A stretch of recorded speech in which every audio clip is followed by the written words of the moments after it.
Are you ready to push your limits, to shatter expectations and redefine what is possible? Welcome to the Victory Multisport podcast, the show that fuels your passion and ignites your drive.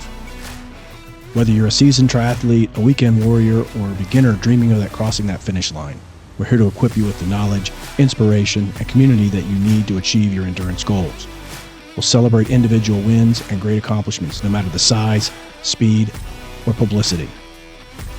Get ready to be inspired by stories of incredible athletes, learn from expert coaches, and discover the mindset that transforms ordinary individuals into being uncommon.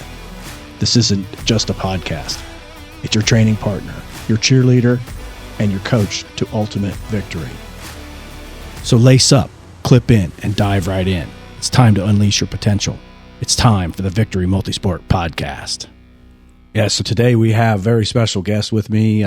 We have Kenny, of course. Coach Kenny, how you doing? I'm doing well, man. Just hit 11 miles. I feel good. And it wasn't swimming, it was running. Nice. Body's a little beat up, but 11 miles in the books with Angie. Trying to change that hashtag to Kenny does run. Kenny can come onto the land training, not just aqua training. That's right. But running was good today. Good job, Kenny. Appreciate that. Coach Scott could not be with us today. He's got some other plans. And so we have a very special guest. We have Brett White with us today, Victory athlete, all around cool guy. And we're going to tell his story. How you doing, Brett? I'm doing good, Coach Sarge. Thanks yeah, absolutely. You got it, buddy. And so a couple of things that we're going to be talking about on the podcast. One is Brett's a tremendous athlete in his own right today. But when we really go back through his history, which he'll get to tell that story, he's been an athlete most of his life from young age, played football. He was in college, played ball in college and some other things. And he'll tell some some intimate details about how some of his buddies got him involved in what he's doing today with endurance sports, right? So it's a cool journey that we'll take you on. One of the main things for having Brett come on was not only to, pump him up and pump up what he's been doing, but it's really to motivate other people. And he's going to tell all about this program of Pacing for a Purpose, which is he and members of his company are raising money for the Mario Lemieux Foundation here in Pittsburgh. So a very important cause. Yeah, absolutely. We're excited for that one, and I know we'll dig into it a bit more. Absolutely. And then finally, we'll, just talk about, Brett's future, what he's looking at, accomplishing with his athletics, and maybe a little bit about his family and some things of that nature. So stick with us and hang on. It's going to be a great story. So I don't think you did him justice. Brett's a straight dog. I work with a guy. You'd come in on the top of that. Yeah, I work with a guy named Andrew, and he goes, do you know B. White? I go, yeah. I do know Brett. He goes, oh, he's a straight dog, absolute savage. He played football with him at Franklin Regional. Okay, right? Correct. So wow. I think Brett is probably the Franklin Regional Murraysville legend as well. So in that little pocket over there, that's right. He's probably the Ric Flair of them in the Lodovico family for sure. Yeah, Andrew and I played football together, and we both played defense, and our position on defense was actually called dog, DAWG. And we were basically, Andrew played on the opposite side of me, and we were basically a stand-up defensive end at the time. Mm-hmm. And wait, you were a D end? I was a stand-up defensive end. I was going up against tackles that are 6'7", 6'8", 300 pounds, but then I'd split out into coverage too, and I'd cover the split out receiver. Were you taking the running back out of the outfield, or the tight end? I was doing everything. I would give the big tackle forearm shiver, try to hold outside containment. I'd come off the back end on the blitz sometimes. It was It was pretty awesome. I'm 5'8", 170 pounds soaking wet. So taking on some of these big guys was pretty... You're scrappy, right? You're scrappy and mean as hell. He was the Nate Herbig for the Steelers for Franklin Regional. Exactly. Well, I'm thinking, okay, him and Bernie were probably cornerbacks, coverage guys. And then when you're saying you're a stand-up D end, I'm like, whoa. I dropped in the coverage sometimes too. But it was a good fit for me on the defense. Like I said, I was always, pretty scrappy to point Sarge. And I like to get in there and get after it. I love it. We see that in you today for sure, 100%. Right? We've scrappy, stand up and get out in the coverage, that's right? And anything, triathlon, high rocks. So let's just go ahead and start there, Brett. You're in Franklin Regional High School here in the Greater Pittsburgh area, right? Murraysville, correct? It's kind of a far suburb of Pittsburgh, and you're playing this position on the football team. But what else did you do? I think you said you ran the track team as well. Yeah, so I played football and I ran track growing up. Track, I like to think that I was pretty good at football. Track was probably my best sport. Ironically, I never ran long distance, never ran cross country. I was always a sprinter and more of a long jumper. Jumping was my forte. I was 23 and a half foot long jumper back in high school. Went to States my senior year and had some opportunities from a track standpoint to go play at a little bit of a higher level, some of the Ivy League and Patriot League schools. But I love football and I wanted to play football, and I had an opportunity to go play at Allegheny College to play football and run track. The Gators, right? Yeah, Allegheny Gators, which I think Andrew's brother actually went to Allegheny too. But So when you said you were very good at track, but you loved football, did you do track because you wanted to, or did you do track to try to stay in shape? Like you had to do something in the spring? No, it wasn't really a requirement. I love track too, and I was pretty good at it. So I think there was some motivation there from that standpoint. I knew I wanted to take a stab at making it to the States, and I knew the long jump was probably my best opportunity to. Is that where you qualified in? That's where I qualified. That's pretty cool. Yeah. And the school's big enough. They didn't mandate that type of stuff. I know my school was very small and we got mandated to run track if you were on the football team. See, some of those Olympians that do that long jump or the triple jump, you see how far they fly in the air. Yeah. It's insane. Like insane. It is insane. It's almost like, you see them up in the air and it's like, when are they going to come down? They're kind of riding that bicycle. You see their legs they actually call it the bicycle kick. That's right. And it's impressive. Yeah. You don't really, I was never in art or track. I just never did. I played football growing up. I played a little bit of basketball just to stay in shape. But baseball was where I really, and that would have been during track. But like watching it now, because I'm in the endurance world, seeing what athletes can do, high jump, triple jump, like long jump, it is insane. Yeah. The sheer athleticism that you could make your body go by clicking in all the cylinders. Oh yeah. And it's the physics of it and how do they get to that where they can fly that far. So back in your day, that was just a straight long jump. Yeah. It was just a straight long jump. Okay. Run down the runway kind of fast as you can, get your penultimate step or whatever they call it, and push off and just try to get out there as far as you can. Nice. Yeah. 20. I think my longest jump on record was 23 foot and some change. Nice. Yeah. Pretty good. What would that be the equivalent of? That's like almost 6 of me, right? Lay me down because I'm at 6 foot. Yeah. Jeez Louise. Absolutely. 4 of me. My math is off. It's 4 of me. You're a financial planner. Is my math off or? Yeah, something like that. Yeah. I think 6 foot. Well, if it made Almost 24, it would have been 4. Yeah. Yeah. 4 of me. Almost yeah. 4 of you. That's Yeah. insane. Yeah. That you could do that. Like, yeah, I probably could do. Yeah. I would probably Try to jump over somebody and land right on their head. I would tear an Achilles. Something definitely would be there trying to rake out the pit. Like there'd be all kinds of The rake stuff. sticking up. Oh, she did. So Spencer was a triple jumper. Okay. And she was she qualified for states too in the 4x1 relay. Okay. And she also did triple jump, and they were short. This Quaker Valley was in like single A or double A, and they're like, "Hey, we need somebody to man the pit." And they looked at me and I'm like, say, you go man the pit. I'll come over and like support. I didn't want to get sand on my hands. So she's in there. She had like her, I don't know, like expensive rain boots. She's in there like raking it. I'm just standing there like a good jump. Like, oh, it was a mess. Yeah. But I got to see it up close and personal. That's why I've really taken a liking to the Olympic track and field. Cause again, I think, I don't know how you felt growing up, but I always looked at runners or cross country is just different animals, like weird animals at times, because baseball or contact sport, that's to me was it. Yeah. Yeah. I love watching the Olympics growing up. I still do. And track and swimming were always the two that I really zoomed in on. Just those guys and girls. I mean, they are phenomenal athletes. I mean, they're truly special. You think you're fast and then you see someone run the 100 meter in 9 seconds and it's like, oh my goodness. How is that even possible? It's insane. Yeah. And you made a comment earlier as we were getting ready for the podcast, Brett, about the cross country teams, both the men and the women, and how in high school when you were younger, how your perception of them.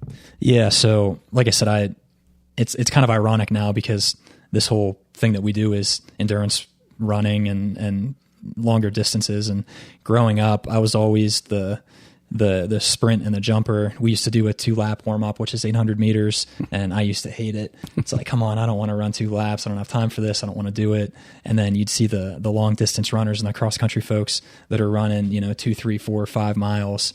And it's like, man, what are these guys doing? They're crazy. I don't know how they enjoy that. I don't know what they get out of it.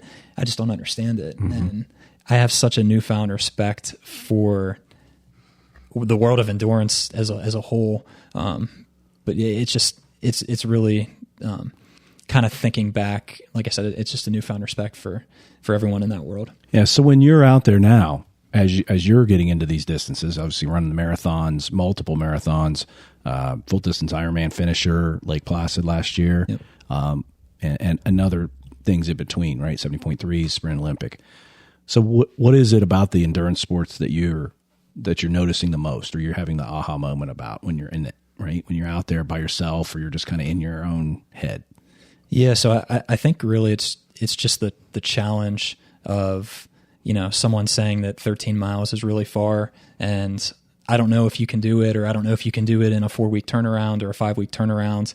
And, because that was kind of the initial, what got me into this. I signed up for a half marathon. It was the Buffalo Creek Half Marathon back in, I think it was September of 2022. That race is in October. And I ended up training for it it was like 4 weeks and some change. And just the kind of the time crunch, I think, is what got me motivated and what got me excited to try to get this thing under my belt. And then once we got done with the half marathon, and we can talk more about kind of the guy who wrote me into this, Tristan Rhodes, my best friend, and him and I have done almost every single race together, which is a story that we can talk more on.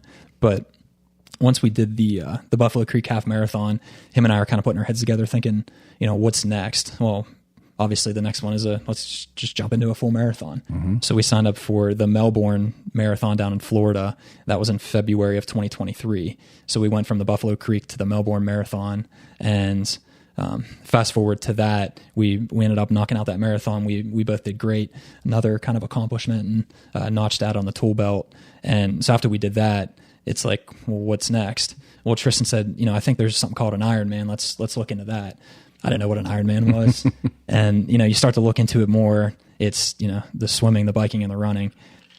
I'm terrified of swimming. Still am in some regards, but I didn't know how to swim. And I was so scared of it, but being so scared of it is kind of what motivated me to take on that challenge. Yeah, absolutely.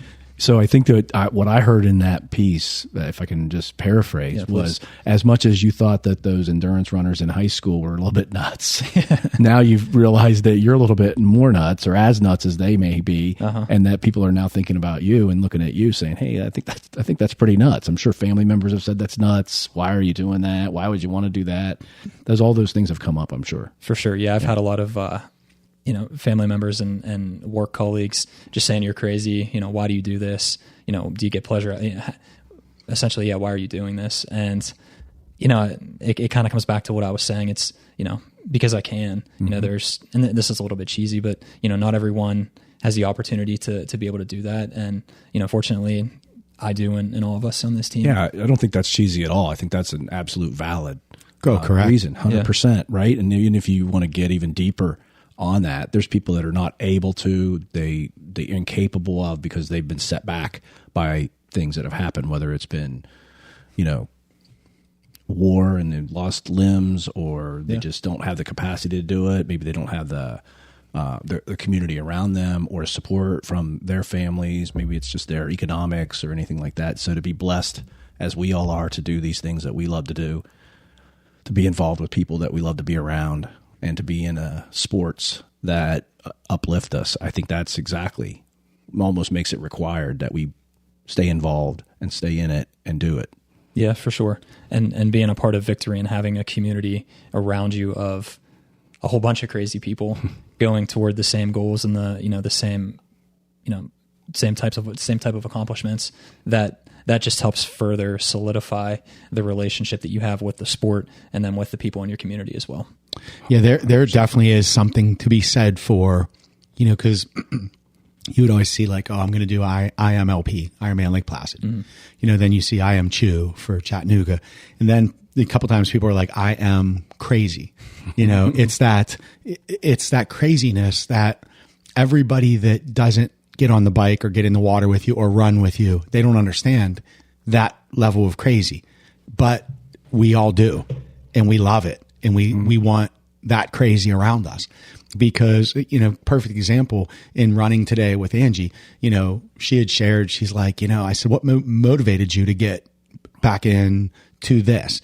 And she said, 2024 was a good year, right? But it wasn't a great year. I'm all about community, and I want to chase, and I want to be around this again.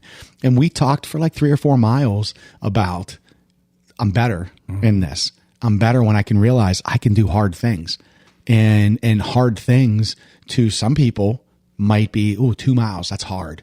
But you might be 20 miles, and it's no different. It's hard for everyone. So it's that love that we have, that she's finding herself, that she's becoming a better person. And her 2024 was good. She was involved in a crew rowing and did the St. Charles River in Boston and did really, really well. And that's also one of her strengths, is she's just really an all-around athlete, and she can do anything. But I think that her coming back in and leaning in, and we saw her post a picture of riding with Cam from her Rise to Try group. And, she's just really engaged with everybody. So I think that community piece that you said, Brett, is super, super important. And that's why we do what we do, to provide the space and the mechanism. And that's why we're on this podcast, to reach more people and encourage them to, go for it, whatever that is, whether it's a 2-mile run or it's a 5K, 13-1, half marathon, full, on up to whatever, right? So it's really, really outstanding.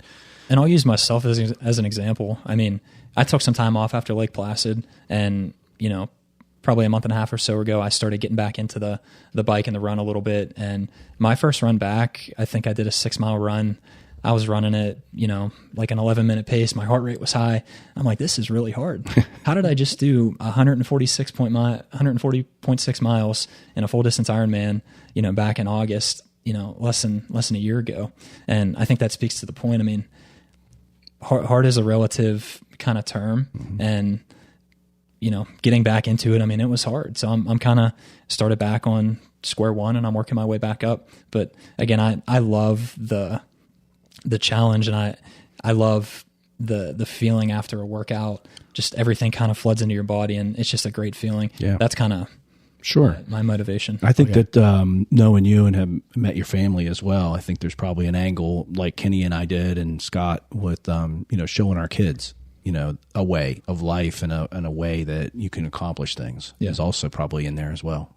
Yeah, absolutely. My dad has always been Mr. White. Yeah, he's a great guy, super, super passionate and motivating. He's always been there with everything that I've done athletically. You talked about raking the sand pit. My dad would take me up to the track when I was in high school, and it'd be a Saturday or Sunday, nobody would be there. Again. I'll lock up when we're done, Brett. Keep going. Again. Herbie Brooks. Yep. The sand pit's just a puddle of concrete. It just rained the day before, and he's out there, getting it all fluffed up while I'm stretching. And he hasn't been, I don't think that he quite understands, how much goes into the training for the marathons and the half Ironmans and the Ironmans.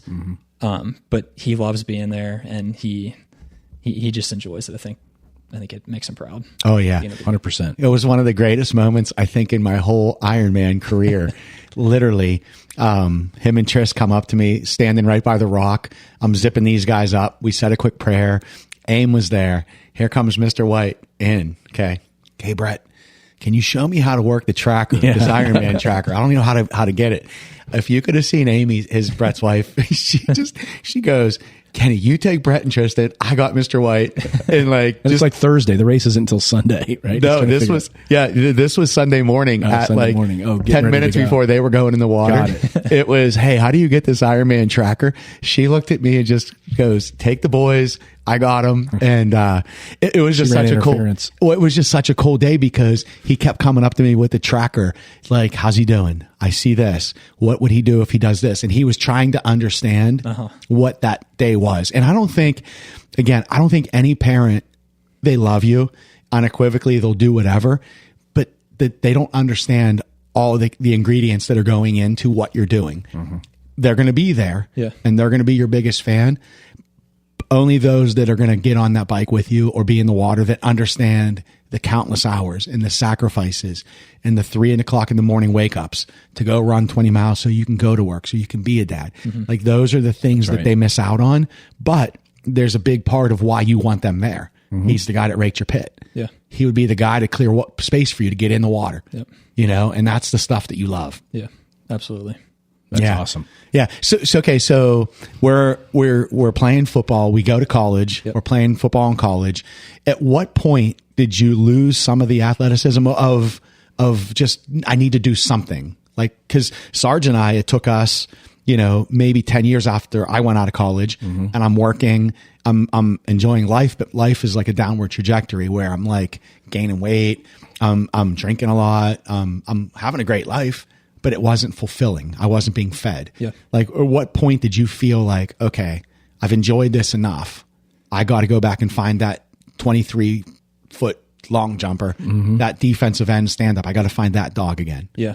Yeah. So probably a few years after college. So like I said, I played football and ran track in college for a couple years. I had some injuries and some other stuff that came up that I didn't, continue playing on. But Shoulder, right? Was it a shoulder? yeah, I had 2 torn labrums, just some other stuff that came up. Because that always messes with your swim too, I think. It does. Yeah.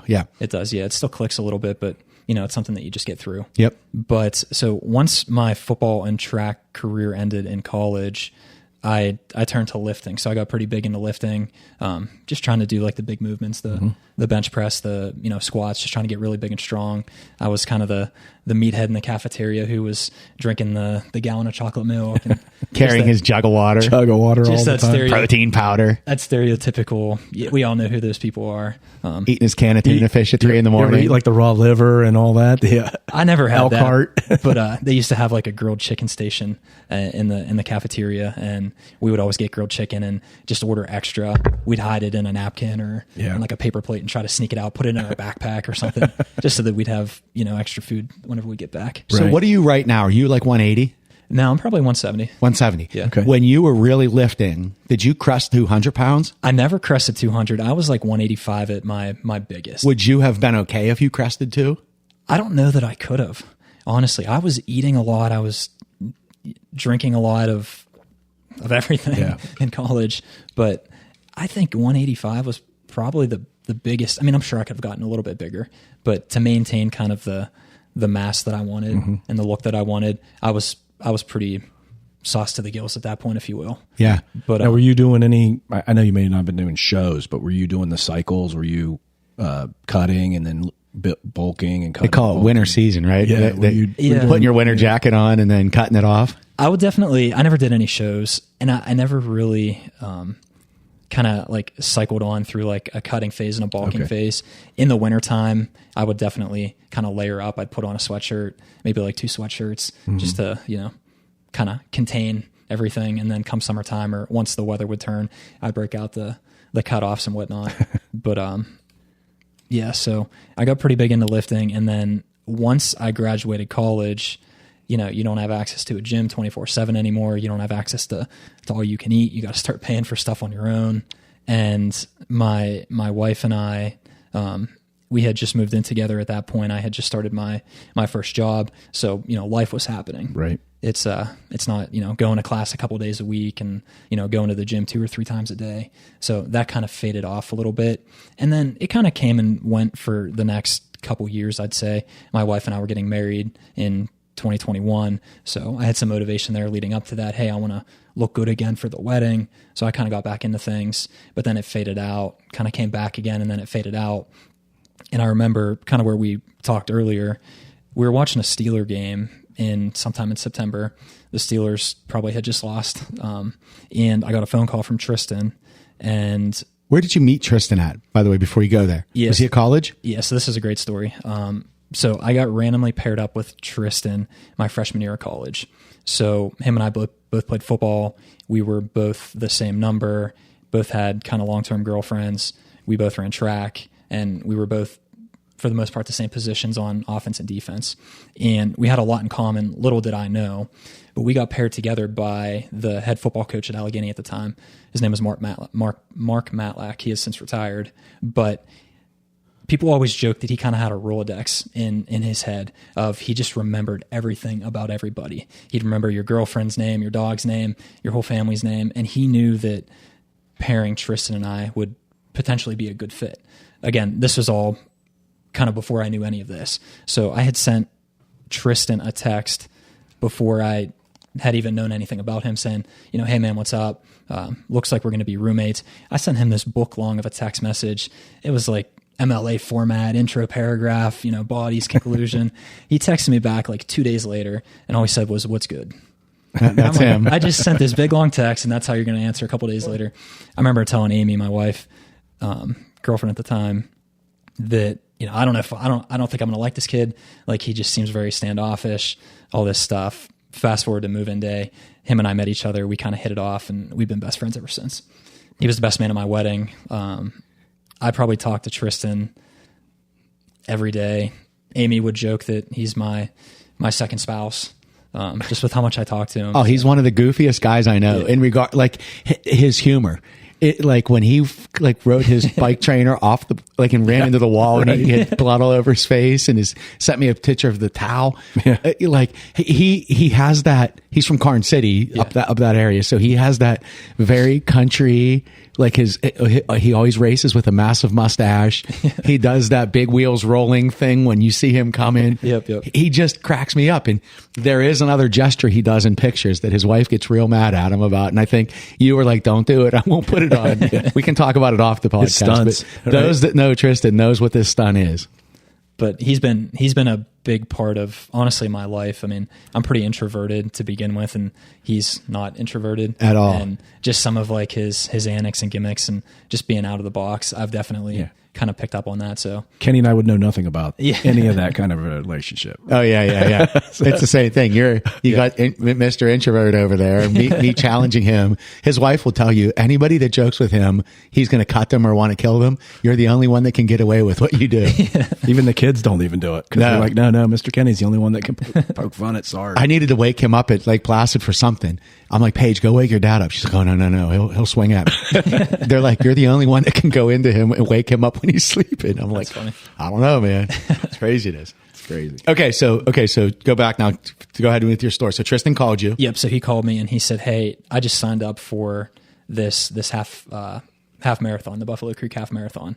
And I said, "Okay, when is it?" It was in October 22nd or something like that. You didn't even know the date. You were already in. I didn't even know the date. And I'm thinking this happened in probably the split second. I'm like, well, if Tristan's doing it, I'm doing it. And if he's doing it, I'm going to beat him. Because like him and I are both super competitive. That's right. And I'm like, yes, I'm doing it. And yes, we're gonna compete. We're gonna make this competition. And I remember, after the phone call, I said, I'm going to go try to run. I was a decent athlete growing up. I'm still in decent shape. How hard could it be? So I went down. We have a trail near our house, very flat. And I went down to the trail and I ran 6 miles that day. And whenever I came back, I felt okay. And I woke up the next morning, could not walk. I ended up breaking, I forget exactly what it was, but like some of the small like bones in my feet. And I think it was in my left foot. So I'm like, what am I going to do? I'm supposed to run this half marathon, and it was like 4 or 5 weeks. I just ran 6 miles and now I can't walk right now. Breaks his foot. What am I going to do? So Tristan's going to beat me now. All this is going through my head. I'm wearing, dress shoes to work, which isn't helping anything. And I'm limping around, and it ended up not being quite as bad as I thought.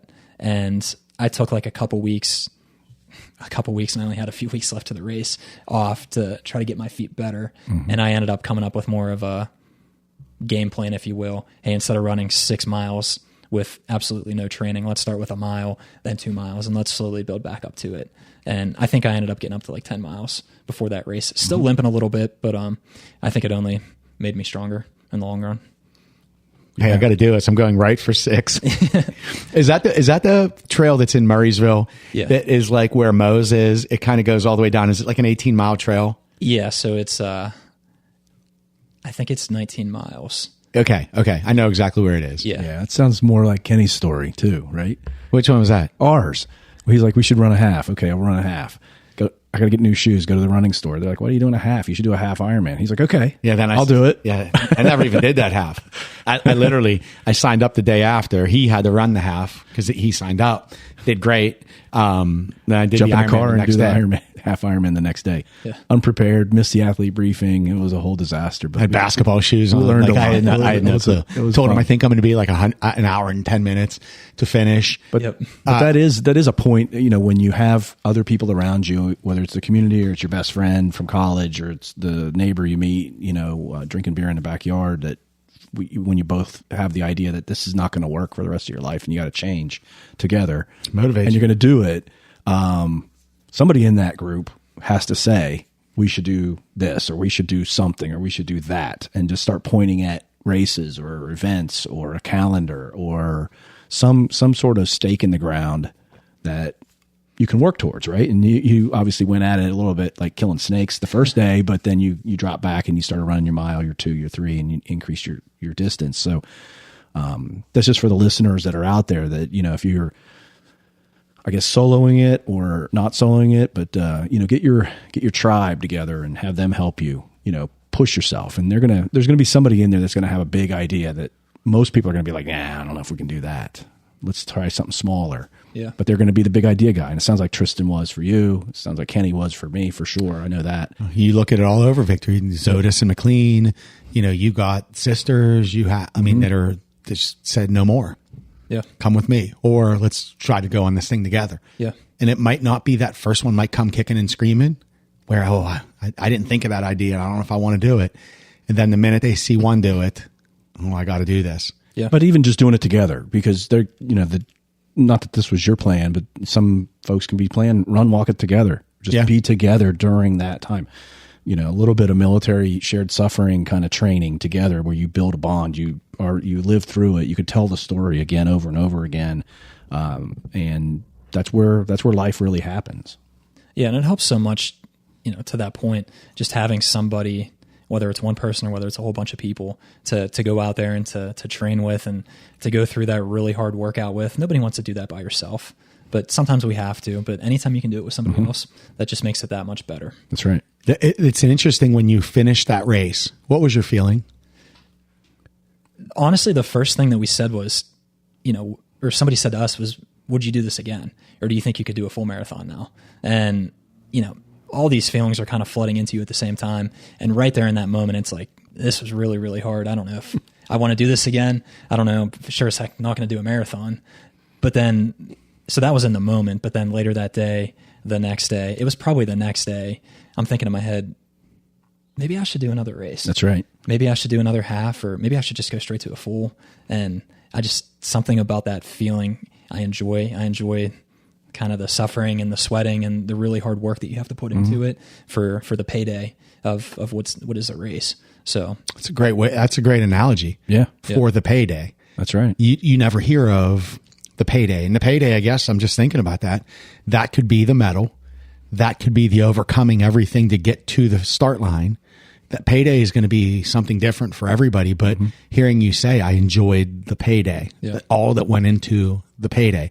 And for you, the payday probably wasn't crossing the finish line. It was just the start of... was breaking a seal on something, right? Oh yeah, you broke the seal on that guy that used to jump 24 feet, that guy's coming back. Yeah, I caught the bug or got bit by the bug, whatever you want to say. And that's definitely a real thing. And I think pretty much everyone in the community can agree to that. What do you think wires people different? And what I mean by that is because you'll have people that'll do our run group and then they'll never race again. Oh, I just wanted to do it that one time. But then there's others that it's like a catapult into everything. Like, wow, I can't stop here. Or this is now, I think I used the term endurance has broken me in the best way because it's changed my life. Like I can't imagine having a day off. I just can't. I need to be doing something. Like, what do you think that is for people that they do that first race and either say that I'm done, never again, or what's next? Enjoy that. This is really great. I think for the people that, say I enjoyed this and what's next. I mean, I think a lot of people really enjoy the, how it makes them feel the training kind of leading up to it. So, I'll use myself as an example. I have my best days as a husband, soon to be dad, and, just professionally in my career, whenever I do that workout first thing in the morning and I get it off the books, then I go into my day, I'm more awake, I'm more ready to go, I'm more prepared for the day. Then, sometimes I think we're all guilty of this too. We really want to just sleep in. We sleep in that extra hour instead of getting that workout in. Then you go into work and you get there late. You're dragging the anchor. Still kind of groggy. You miss some emails that you got to get caught up on. Then you're just playing catch up the whole day.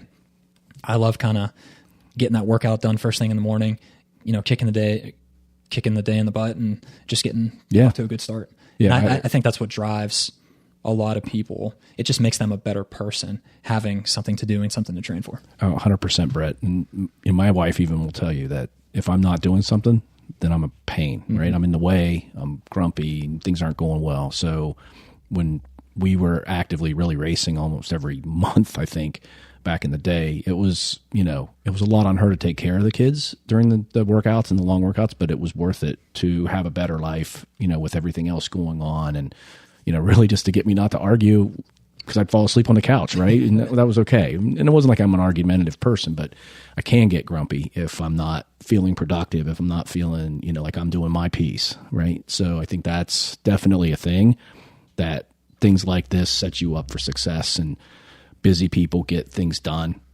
You want something done, you give it to a busy person. You don't give it to a slow person, right? And because they know how to get things done, and they know how to prioritize, they know how to rearrange their activities, they know how to focus on the things that matter in that moment, and how to compartmentalize really well. I think, to Kenny's question, I think there's a lot of things out there that are very unseen, and certainly no one even may know that these exist on them when they're involved in these types of activities, and they kind of just disappear or they just fade away. And I think there's things that we're going to get into at our race camp on imposter syndrome. They may run that first half marathon, and they still have a hard time believing that they could be a marathoner, that they could be a triathlete, they could be a runner and do a 50K or whatever else would be, next for them. I think that's something that people struggle with, and it's a silent killer, really, in some ways. It's hard to admit to talk to, especially if you're in a group of people that are like, let's go, let's do this, and they're excited about every damn thing that we do. If they were like the 3,000 or 4,000 people we saw at the High Rocks this weekend past, people were motivated. Oh yeah. Wildly motivated. So if you're not a motivated person and you got there, you probably just feel like a shrinking, minimized person in some ways. So I think there's some mental game that goes on with some people in that way. There's also, I know we've experienced this a lot in just the number of athletes that we've had in the last 5 years come around Victory. Some of them just get overpressured by the family. They just get told, look, you can't do that anymore. Whether that other partner or family member is just having some kind of FOMO or some other kind of reaction to the attention that person's getting or the time it takes or whatever, there's that. And so there's just a number of things, I think, that cause people to not break through those barriers.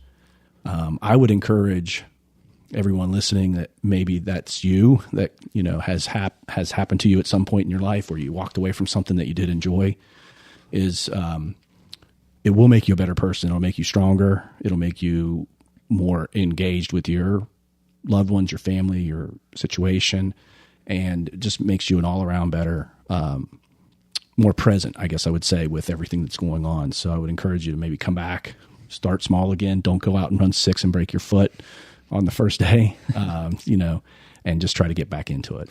Yeah, we were going back to that run today. I was talking to Angela. I'm like, it bothers me at times when people are like, I don't think I have time to do it. I can't figure out where. And, you look at it and you're like, okay, what time are you getting up? What time are you going to bed? Like, get up at like 5. If it has to be 5 to do your hour workout, it's your peace. It's the quiet time of the day. Mm-hmm. It's that only time that you can really give to you. And to your point, I get miserable if I don't get my workout in. Then all day I'm thinking, oh, this stinks. I could have done it. Was that extra 30 minutes of sleep beneficial? Right. Or did I just set myself up to lose? Because for me, I'm a checks and balances guy, and they have to balance. So a check for me is, okay, I got up at 6. I ran 11 miles. I had a podcast. I'm going to swim with Dr. Mark today.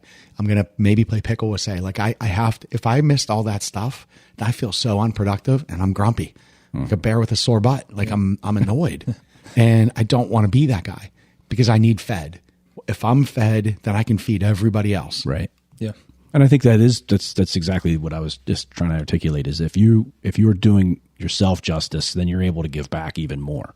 So anybody out there that may have a situation where it seems like it's taking away from family or it's taking away, it's really not when it's done correctly and organized. Like we talk to athletes all the time. Like, when does everybody else get up? Oh, like 7. Like, okay, we'll get up at 6 or get up at 5:30 and get it in. They're asleep. They don't care if you're sweating in the basement or you're running outside the house in the neighborhood or on the trail near your home or whatever. As long as you're safe, where you're reflective or take a flashlight if it's dark. But then you're ready to go. So it can work. But it's just good that you had your tribe. You had Tristan pushing you. He's gregarious and out there, and he's thinking outside the box. And there's others I'm sure that were influential in that space as well. That's awesome. Well, when he called me, he's like, I'm doing Ironman Penn State, right? Yeah. Yeah. Mm-hmm. And he's like, so my best friend's doing it with me and I need coaching. So I meet him up at the pool and he's got that, that country lingo. He's got his way of saying things, very aggressively, but very funny. And we're swimming. And he's like, yeah, Brett, is probably going to struggle in the water. Beast on the bike, going to be a beast running. And, shortly thereafter, he's like, but I don't know if he's going to get into coaching. He may try to do it himself. And Tristan hires a coach. And literally, I think it was like 2 or 3 days later, I get a call from you and you're like, okay, if he's getting it, I got to get it too. And that was kind of the cool thing because we got to watch both of your journeys, as one's in the Butler area, you were in Murraysville, and your careers have taken off, but kids are now involved. It's just so cool to see you guys winning in all capacities of life. Yeah. And you're doing it together and you're doing it your way. And it's a beautiful story you guys are writing together because you're changing each other's life one step at a time. Oh, yeah. Whether it's running, triathlon, all that. Absolutely. Quick aside on that. I remember whenever Tristan signed up with Victory, he said that he talked to you and he said he thinks it'll be good. And he encouraged me to reach out to you. So phone call ended and I remember he sent me your number. And I think I'm plugging in your number to text you. And before I could even hit send on the text, it's like you could read my mind somehow. I was getting a phone call from you and you're like, hey man, what's up? And hands down, best salesman I have ever heard. Like I was sold as soon, like just your passion, your motivation. It was. I just believe it. I believe in what it's done for me. Yeah. Yeah. And when I say so, like it wasn't, sleazy, like you were 100% on board. Like I said, passionate. And I could tell that what you were telling me was real, and you telling me you can do a half marathon, you can do a full marathon, you can do a half Ironman and a full Ironman, and I believed it. I didn't know anything about it. I didn't know that I could do it, but just hearing some random stranger that I didn't even know tell that to me, I instantly just kind of embraced it. And if you believed in me, it made me believe in me. Yeah. And at that point, it was and it all came true. Yeah. It all came true last year. And now you're back and you've got some really, bigger goals building on top of that. So, well, I remember the first time I was very impressed. I saw your whole group came to like just a short run. I think it was just a short run 2 years back. Uh-huh. Mm-hmm. And it was the kind of the day Val's aid station started, Shane's birthday. We were all standing on the hill and I see him come flying out of nowhere on one loop. And he had his Axe and Sledge headband on. He had his, I think you had just maybe a sleeveless on and you were screaming. You're like, yeah, let's go. And I'm like, dude is on one, man. Yeah, he's like on a tear. Oh yeah. He was flying too. And that's when I knew, like you could see he had spring. I don't even think he had carbon shoes on, but he had the bounce, and I'm like, the dude's a runner, man. And that was my first look of you, and then you and I spent a ton of time in the water. Oh yeah. And, that was just great to see when you put your mind to something, the focus you put on it, the attention to detail, and knowing that he wasn't as good as a swimmer as the ones he was getting in the water with, and he still came and he still came and never backed down. That's right. And every swim that he got in, he got better and was getting better, getting faster. And that was really cool to watch him. Like because for me, I would always get nervous. Oh man, I got to go run with Coach Bowles and Porter, and they're going to do like 6-minute miles, and that's going to be a big stretch for me. I can maybe hang for maybe a quarter mile now. But like where I'm getting, I used to do that, but I would get nervous when I had to show up, and you never did. And you embraced it one time. And I think you said to me in the gym, you're like, these are really good for me. It's showing me I can do hard things. Yeah. And those were swims at 5:30 in the morning. And we would swim until he had to, put his suit on. He didn't want to get work. in, but he made himself get in. He had the discipline to get in. That's the thing. Right? Like I was certainly nervous. You talk about being hard to wake up to go swim when you're scared of the water, when you don't know how to swim too well, and whenever you're jumping in the water with avid swimmers. Sure. It was definitely nerve wracking. I was always sick to my stomach, but then once you get in the pool, you start moving, you start to feel comfortable, you start to have those conversations. Yep. Next thing you know, you're done with a workout and you had a good one. I think it's a lot like when you played football, you probably got nervous at every game as it starts until the first hit happens. Yep. And then it's like, I've played this since I was a little kid. And I think it's a lot like that can be in the water is, oh man, I don't know if I want to do this until you do that first stroke and maybe that first 25 and everything settles. And yeah, we might be pushing some pace, but you hung in there every time and you got better. Mm-hmm. And my goal always was to make you just comfortable in the water, so that you weren't depleting yourself and you were wired going out to the bike and the run. Because once you got on the other two, lights out. Yeah. Your first 70.3, you literally were in position to qualify for Worlds. Yeah. It just wasn't the time. You had turned that down. Like it was the opportunity was there for you. Right. Yeah. And I think we accomplished all those goals. Every race I've done, I felt comfortable getting out of the water so that I could have as good of a bike and run that I could. Oh, yeah. Great. Yeah. Well, you've done fantastic. We've seen the journey really from right after that phone call with Kenny all the way through. We've swam with you at the YMCA and brought you in, and it's been amazing to spectate with your wife and keep her knowing where you're going to be next and all of that. Amy's my spirit animal when she gets watching you. Yeah. What's her take on it when you race? She honestly, I think she loves it. She likes. We've used it as an excuse to travel a little bit, so I think she's enjoyed that aspect of it. And that's always smart. Yeah. But to your point, I'm usually getting up early in the morning, so it's not really having an impact on our day together. Right. So I'm trying to get that knocked out first thing in the morning. But she's my rock. She works so hard. And that's kind of also what motivates me.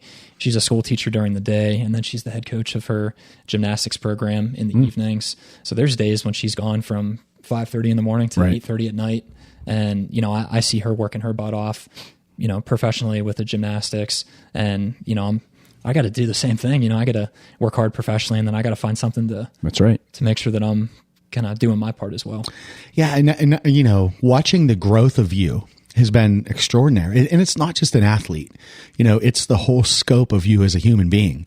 Like I always knew you as one heck of an athlete, but what has emerged is you're getting involved, dude. Like you're trying to row your boat. That's right. And not just your boat. You're trying to row a boat for the city.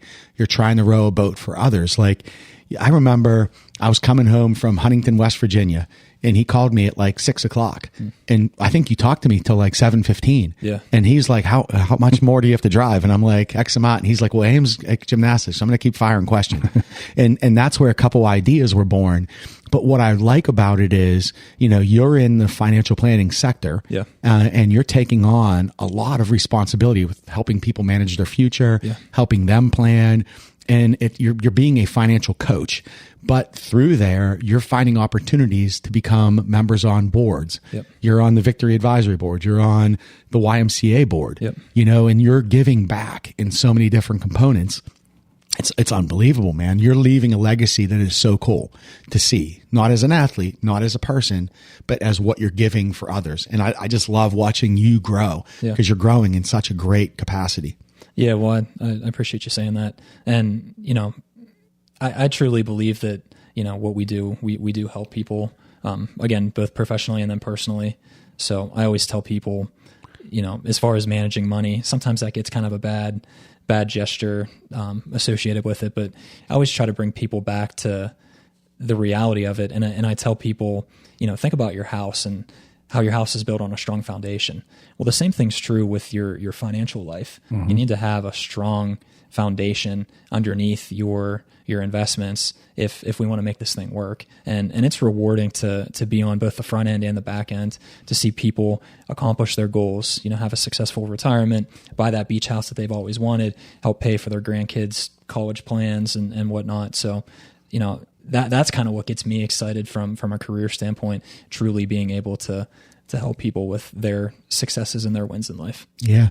Well, you're definitely doing it. I mean, you're not only doing it there at your job, but you're also getting out in the community to find ways to make things better, whether it's the YMCA, even the Victory Athlete Committee, Advisory Committee, and other things. So we've done that ourselves, and so we appreciate when people get to that stage in life where they feel like that's the time to be able to get involved and get more active in where they want the world to be better for others, currently and even in your legacy. For sure, 100%. And you're doing that coming up soon here in May, in a way with your work crew and your company. Yeah. You want to talk a little bit more about Pacing for a Purpose and your involvement in that? Probably came from this 2-hour phone call you had or more with Kenny. Well, it definitely was. And that was one of the things that, like, he locked me in. He said, I'm ready to get going. Because at this point, he was taking his break from Placid, right, going through the holidays. And it was in that space of like November, December, I think I need to get going again. I'm just floating around and I need to do it with a purpose. And that with a purpose, he had me at hello. Because it's the greatest when you can race and you realize you said something earlier, I'm able to do this because I have the body. I have maybe some finances. I'm able to do this. And you're able to do something so hard, but now you're saying, I'm going to do it, but I'm going to do it for others. And that's huge, man. Yeah. It's so awesome. When people in Victory, we've had 8 to 10 people do it inside of Victory, for Marine Corps. Absolutely. For Hayden's Rock Cancer, like all through. And now we got another one taking it on for Pittsburgh. And that was kind of cool. That was what and this was, again, just opening the door of, I think you can. There's different areas. And then maybe 3-4 weeks goes by and he comes back with a whole other plan out there. Yeah. So let's hear about this. Yeah. So I think the idea was definitely born out of our conversation whenever you were driving back from Huntington. So I think this experience coming up for the Pittsburgh Marathon is going to be kind of twofold. The first one is, my team at work, they've seen me go through some of the marathons, and they saw me go through the Ironman, and I wanted to use this as an opportunity to try to get my team involved in kind of what my passions are from an athletic standpoint and an endurance standpoint. But more importantly than that, we wanted to raise money for a charity local in the Pittsburgh area. So we're running the Pittsburgh Marathon in May, and we're raising money for the Mario Lemieux Foundation. So I know a lot of people on the cast are local, but if you're not, it's a local charity in the Pittsburgh area, obviously founded by Mario Lemieux. But the main premise of the charity is to fund cancer research and patient care, specifically in the pediatric realm. So although it's not something that somebody, myself or internally have had a direct impact by, but it's something that was passionate to us to be able to give back and support that cause. That's right.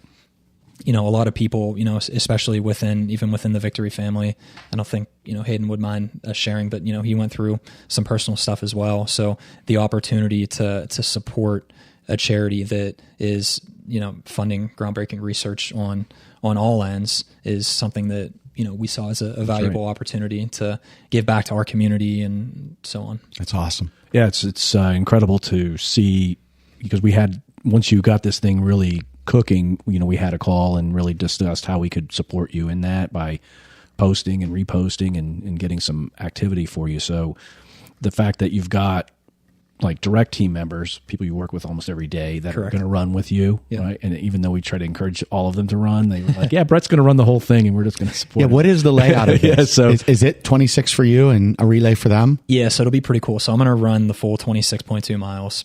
And then we have 5 people on our team. Mm-hmm. And the other members on our team are going to pick up some of the other legs. So we're going to run together. So, the first leg is going to be Ryan, and him and I are going to run together. Was he the one you ran with today? No, that was Michael. Michael, okay. Yeah, so Ryan and I are going to run the first leg together, and I'll kind of pace him, and he'll pace me, just like we do with our clients, just like everyone does, within their community. We're going to pace each other and work with each other. And then, I might run legs 2 and 3 by myself, but then legs 4 and 5, Michael's going to hop on with me. And, I just ran with Michael today, and I told him, the last leg, the last couple miles is going to be tough.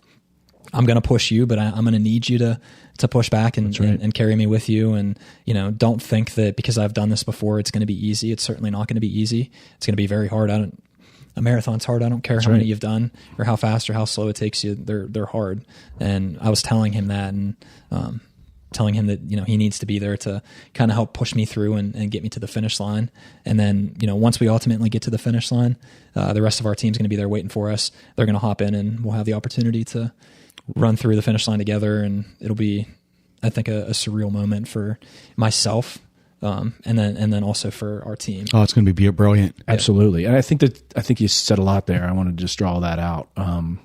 Metaphor for how you guys operate as a company and as a team with your clients. Yeah. A metaphor for what you're doing for the community by doing it together and making something bigger than yourself that, hopefully is the fundraising portion that aids in the Mario Lemieux Foundation's financing of cancer research for in the PEDS Correct. type thing. You got the bigger corporation behind you with a match of up to $5,000. So you're going to get a kicker on that, which is awesome that you've got the backing of the entire brand of your company really, pulling for you. So there's going to be not only that team that's running legs and finishing with you. I'm sure there's going to be people all along the course that know of you and know of this project that you're on right now. Yeah, absolutely. I always tell, I've stolen this from somebody before, but I've heard this, and I think it really sits well. People have kind of the 3 T's in their life, and it's time, treasure, and talent. And I think this fundraising campaign and the race in its entirety is going to really allow kind of the community and everyone around us to kind of come out in one of those forms to be able to support, whether it's donating some money or whether it's being there and actually racing alongside with us, or whether it's part of the spectators or the support staff at the aid stations. That's all, tremendous support. And without everyone coming together to support this cause, it wouldn't be as successful as we think it will be. I don't think you're doing it for this reason, but I think you're going to become, like I did Pittsburgh for Parkinson's. I think I raised just shy of $7,000, and I think I was in the top 2 or 3 fundraisers. I'll bet you have a shot to be the number 1 fundraiser for all of the Pittsburgh Marathon, because they look at all of that. Okay. With where you're almost already at $5,000, you said. Yeah. And I think goals of where you're going, you're going to easily eclipse probably, I'll bet you go near 15, I'll bet. And that's going to bring a whole other emotional side that day when you're digging deep and you're realizing, man, our team took this cause on and we did this, and it's going to impact that. That's where it's going to get emotional for you. Yeah, you're 100% right. And even, I've started to increase my distances on the weekend, some of my longer runs. And once you start to get on these longer runs, you start to get in your own head a little bit. You start to, have some of the emotional thoughts and whatnot. And previously some of the emotions were, me just battling with myself. And then, me knowing that, I'm doing this for my wife, my family, and, all those around me. But now there's a whole nother component to that. And it's that we're doing this for, You're putting it on for the city. We're putting it on for the city. We're putting it on for the Lemieux Foundation. Again, back to, the comment, we're doing it for those who aren't able to right now. That's right. The kids that are in the hospital right now, Yeah. that maybe this is going to help, or the future, children that have some sort of life-threatening situation, that this research and the efforts are going to, aid in coming up with, better treatments or cures. Yeah. So I just need to make sure I continue to remind myself when the going gets tough, think about why you're really doing this. And, I think that'll help push through. It was none truer, man. When I raised money, Sarge and I both did. We had two separate we probably hit close to 12 or 13,000 for Marine Corps Marathon, Semper Fi Fund. And I remember thinking, oh God, this is so hard. I hate this. I don't really love the marathon distance. I hate it. In an Ironman, I think I've said it, I'd rather it be 10-mile swim, 150-mile bike, and a 5K run. Like, I would love that. That would be my jam. You're right? 140.6. Yeah. Kenny's Whatever. 140. Yeah, give me 140.6, but make it 137 with that 5K and get whatever the other distance. Yeah, I want that. And I remember wanting to quit that day at Marine Corps, and then I stumbled into the Blue Mile. And then you see all of the soldiers, pictures of the fallen soldier, and it's like a mile of hundreds of soldiers that had paid the ultimate sacrifice so I could be there running without worrying about anything. And I'm sitting there thinking, and I want to quit. Hell no. I'm going another. If they need to go 28, I'm going 28. Yeah. Because that's the type of switch that you'll start to get is, this isn't about me. That's right. It's not about your other teammates. It's not about them. It's about Mario Lemieux Foundation and the kids. The rest of it will make sense. But there'll be times where it's going to be hard. And it's not, man, I'm hard because my foot hurts, or it's hard because this. It's going to be hard, and then that emotion's going to kick in like, Brett, think of bigger. This is bigger, man. It's bigger than your foot. Yeah. This is for these kids that wish could be out here. Oh, it definitely is. I mean, Kenny and I, Coach Scott, who couldn't be here today, but, we've all done it, for, his personal situation with the lupus, and we did Semper Fi Fund in the past. We've done, other team members have done Marine Corps. We've had Tommy with cancer. There's at least 10 to 15 different charities that the Greater Victory Group has supported over the years. You're next in line for that, and you're leading the way in a pretty big way. You've gotten the support from non-Victory people, which is your company and your team at the shop, and which is just fabulous, because I think that's the energy that you are bringing and that the sport is bringing to other people, and they're figuring out a way to be on that train with you. And that's great. It's beautiful. I mean, speaking with them on the phone as we operationalized how this was all going to play out, they were just as excited, even though they weren't as excited about running 5 or 6 with you and trying to get you to run the 26, but that's okay. Yeah. They were excited to be there. They're willing to help and contribute. The company's backing it. It's really good. It's a perfect setup for you. I kind of feel too, talking that I'm on the phone, that one will go more. Yeah.